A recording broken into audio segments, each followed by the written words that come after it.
Daniel in motion as he runs around the top. Josh Wiltshire finds Ubiaro in the corner. Knocks down the three. That was no exception. Lavelle Cook now going to work on Denzel Ubiaro, and Ubiaro with the block. Ubiaro goes in strong, lovely finish.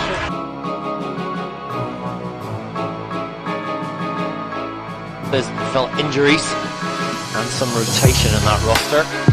Hasn't really helped them this season. The drive inside first point.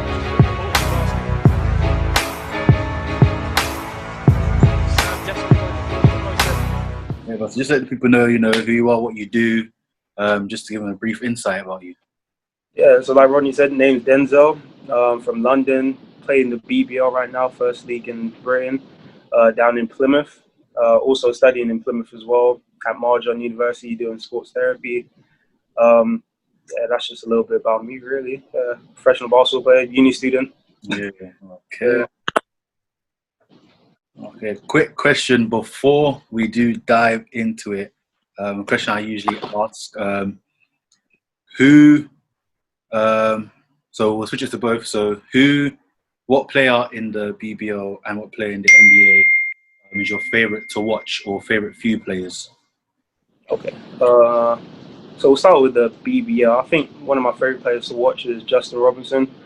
I mean, two-time MVP for a reason, exactly right, Bro. And then, like just playing against them, it's just like I gotta stay switched on all the time, take a second off and then boom, that's a three already up, paid for it. So, and he's exciting to watch, he's professional, the way he carries himself, never too high, never too low, he's just always at that one consistent level. That's one of my favorite players watching the BBL. For the NBA, I'll say Russell Westbrook. Just like, what do I need to say more, really? I mean, Russell, bro, does 100% every time. Every time. He gives 100% all the time. Just the way he plays, passionate about the game, doesn't take a minute off when he's on the court. He's just always after it. So that's one person I just watch all the time. Okay, cool. We've heard it here, Westbrook and Justin Robinson.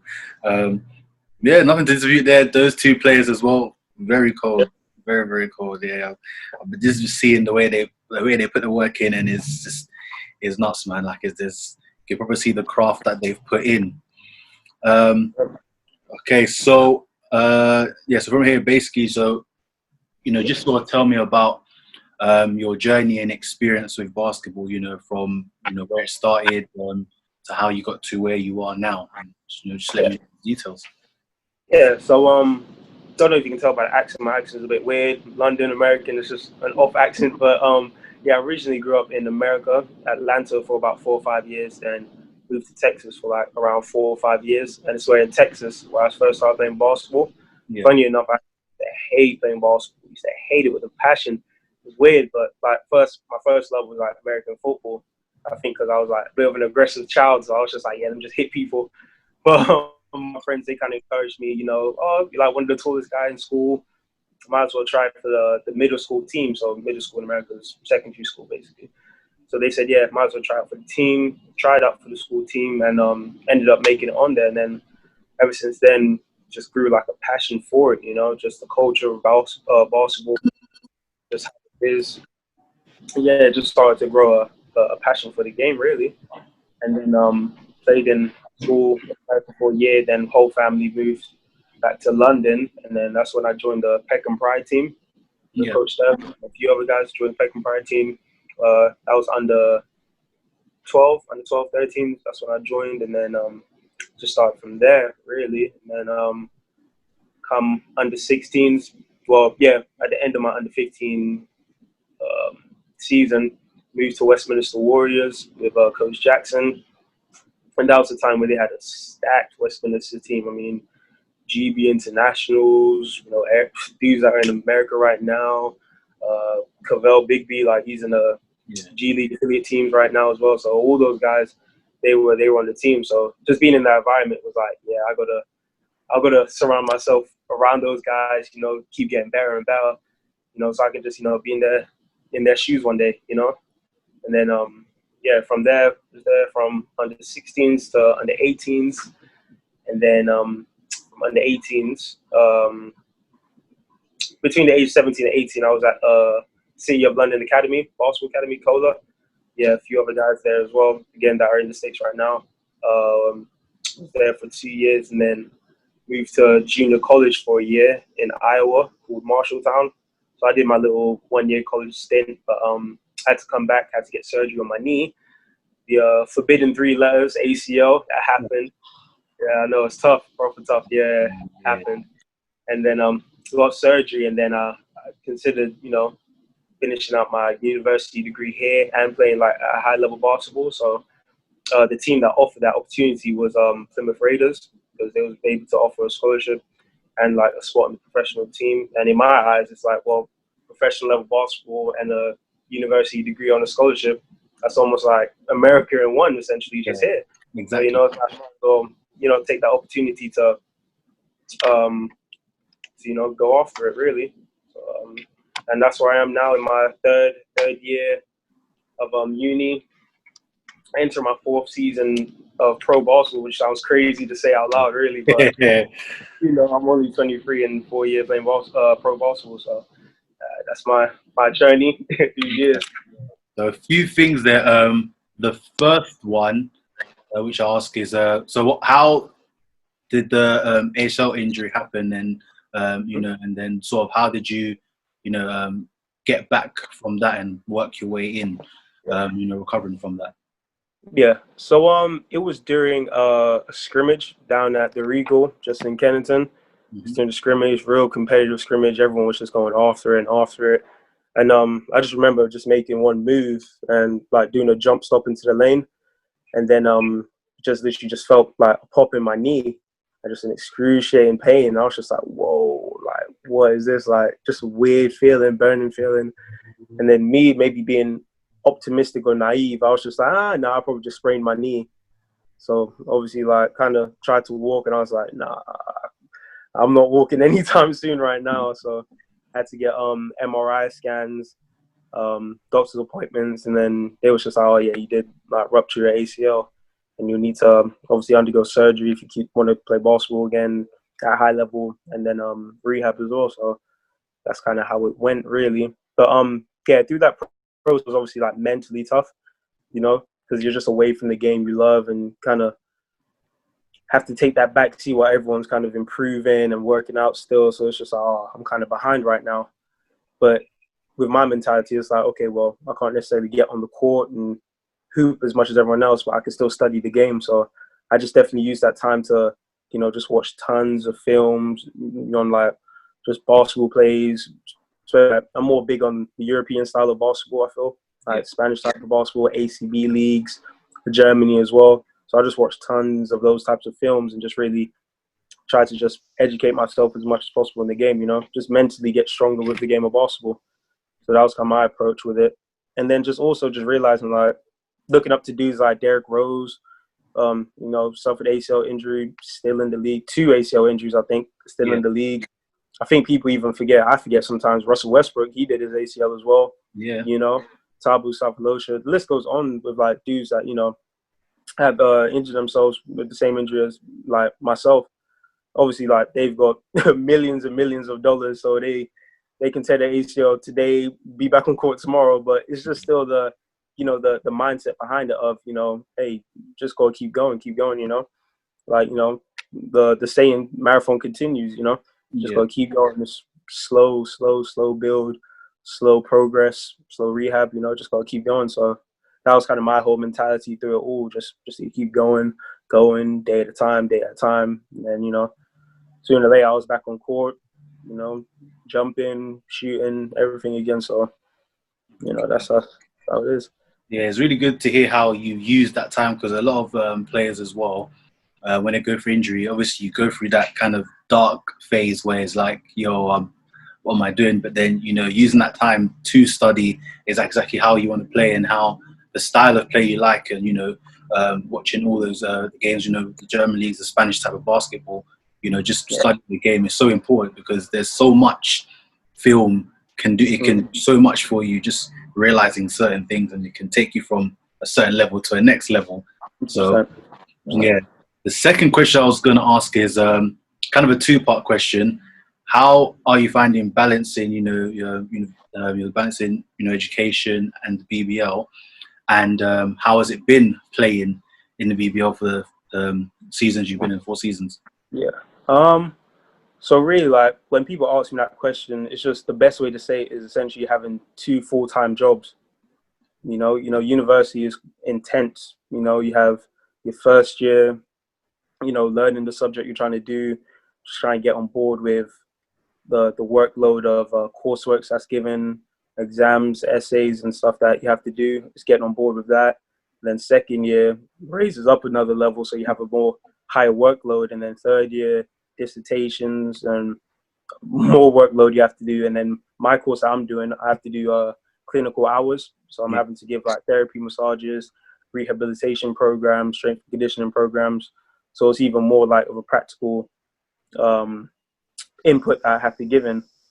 And then with that being said, I also have to go to practice at 9 in the mornings, finish at 11, and then weight sessions from 11:30 till 12:15, 12:30, and then come back and do my own shooting around like 6, 8 in the evening. And then before that, on Mondays and Wednesdays and Thursdays, I have university practices as well. So I have to be, it's just literally a full-time job. So it is tough to balance it out. Like, I'm still trying to figure it out now, really. But I think the best way that's helped me is just literally just scheduling everything that I do. So literally Monday, just on my phone, okay, I got practice this time, that time. I can get lunch at this time. After an hour or so, I can do revision, get some clinical hours in, So it's literally just scheduling my days out, really, just to, just kind of have that peace of mind, as in just some structure. Because, with professional basketball, you're kind of given that freedom and accountability to, make sure that you're perfecting your craft and you're being professional on and off the court, making sure you're eating right, which I'm definitely still working on, but making sure you're eating right, taking care of your body, strengthening, stretching, getting your shots up, your reps up and everything as well. So, just having that structure and that scheduling just kind of gives you that peace of mind and understanding, like, okay, I can do this, and that at this time, and, everything will be all right. And I can, get everything done that needs to get done, I think, that's the best way I've been able to balance it out, but it's by no means easy at all. No means easy. Yeah. And then on your second question, in terms of like, I believe you said like how it is, like, how it, and how you sort of adjusted to it and reacted to everything, your journey in the BBL. Yeah. So definitely, I feel like my first season, I felt like my first year, it felt like I was in the league for 2 years in my one season, just with the amount of stuff that was happening on and off the court, So it was almost like, just like, you're professional now. These are the things that come with being professional, the goods, the bad, the ugly, So it's just like understanding, like, okay, professional basketball is a business at the end of the day, like, coaches' paychecks are on the line, those in the office paychecks are on the line, players' paychecks are on the line. So at the end of the day, if you don't perform, like, you're hindering people's paychecks. And like, at the end of the day, paychecks is feeding families. Yeah. So it's just like understanding that and seeing that firsthand is like, all right, yeah, I kind of understand what it is to be a professional and the do's and the don'ts and, the things that go on behind the scenes, on, off the court, that you need to understand, all right, this is happening, but I still have to stay locked in, stay focused, and keep a professional approach, really. Because, like, many of teammates had bad days and good days, and it shows. But they end up stepping on that court and still performing, being respectful to sponsors and coaches and management as well. So, I think that's one thing I definitely learned during my first year early. And then for my second and third year really is just adjusting to different, I guess you could say, different personnel that comes into the team. Obviously with England, there's a bit of a culture of quite a few changes with players and just quite a few changes with players that come in and out, with the Americans, the British guys that are here as well. It's just understanding, ways to communicate with teammates, ways in which how so and so would play and react to a situation. So I guess basically in one word, just understanding everyone's character is different and the way to approach them is different, if that kind of makes sense. Yeah. You know, just to get that the best understanding of each other, I guess you can say, really. But yeah, the main thing just learning through my first year till now is just being a professional at all times. You know, like I've had many a bad days and it showed on court, and I reflect on it like, it's not really being a professional, you know. I go, you know, whatever happens behind the lines happens behind the lines. Once you're in between those 4 lines, it's business. You're a pro.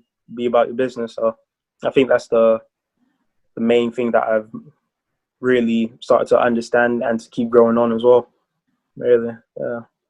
Yeah, it's true, because a lot of people don't realize as well that, you know, you yourself, you are walking, talking brand. You know, how you hold yourself on and off the court is always being seen, and it kind of reflects, you know, who you are. So, and it's not easy to do, you know, because you really have to maintain a certain level of composure consistently, you know, and people just kind of undermine how hard it is, and understand that, look, these people are human as well.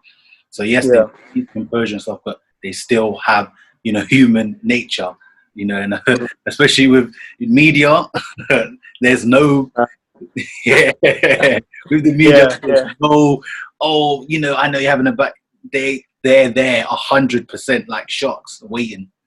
Yep, 100%. Fully agree. I couldn't agree with you anymore, honestly. You know, definitely. Men, all athletes, that to keep that composure throughout is that in itself is a skill, because not everyone can do it at all.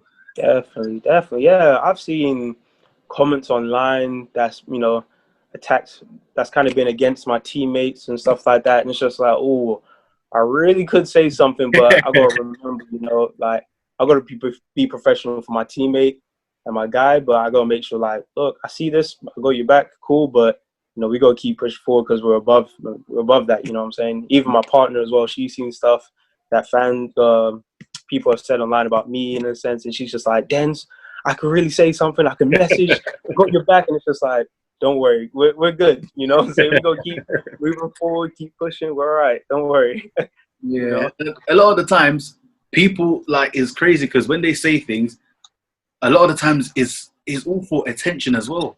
Like, they could say the craziest things, and then you'll message them directly, and they'll be like, oh, hi, you're right. And it's like, you didn't have to do that, you know what I mean? Yeah, exactly. 100%, you know? It's weird. And me being me, I'm, like, very open and, like, if you're saying hi, I'm just going to show you love. Like, even if I don't know you at all, I'm going to still show you love. Like, even fans from Plymouth, they've messaged and inboxed me, and it's just like, oh, yo, what's up? How you doing? Cool. Like, I'll just message back. Like, at the end of the day, I play basketball, but I'm not a basketball player, if that makes sense. Like, you know what I'm saying? Like, basketball player is not Denzel. At the end of the day, I'm Denzel. Yeah. I'm not a basketball player, you know? Yeah, exactly. That kind of makes sense. You know, I know what you mean. Yeah, all right, yeah, cool.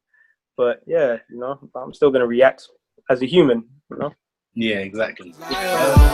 Look, check it, and I don't need motivation. Me, I had that when I was stuck up in the station.